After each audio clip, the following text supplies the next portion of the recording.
One sentence. What would you say to them as they begin university at the age of 18 or 19?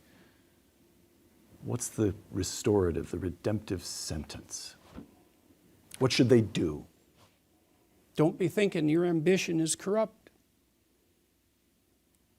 You know, because that's part of the message now. Human beings, we're a cancer on the planet. We're headed for an environmental apocalypse.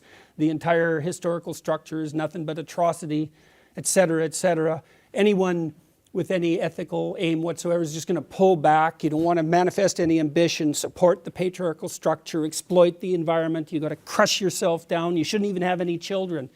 It's like, no. There's no excuse for that. There's zero excuse for that. I saw a professor at an event, something like this.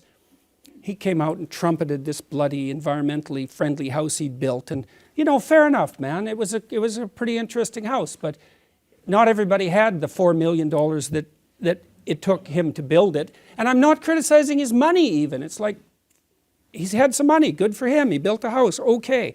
But then to trumpet that as a moral virtue, well, you're pushing it there. And then he came out to all the kids and he said, you know, my wife and I decided that we were only going to have one child. And I think that's one of the most ethical things we could have possibly done. And I would strongly encourage you to do the same.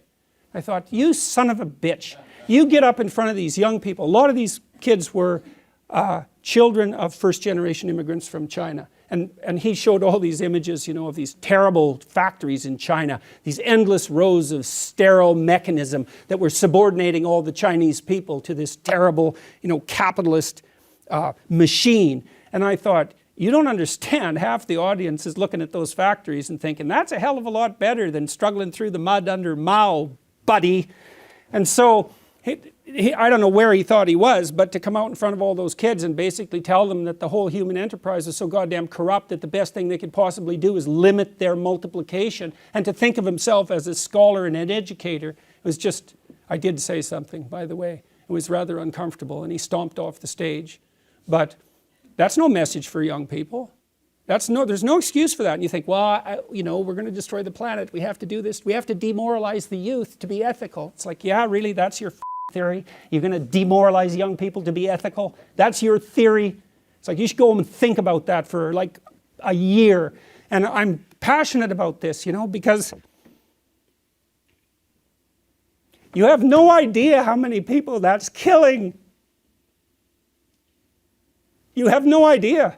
I see people everywhere, all over the world. They're so demoralized, especially young people, especially young people with a conscience, because they've been told since they were little that there's nothing to them but corruption and power.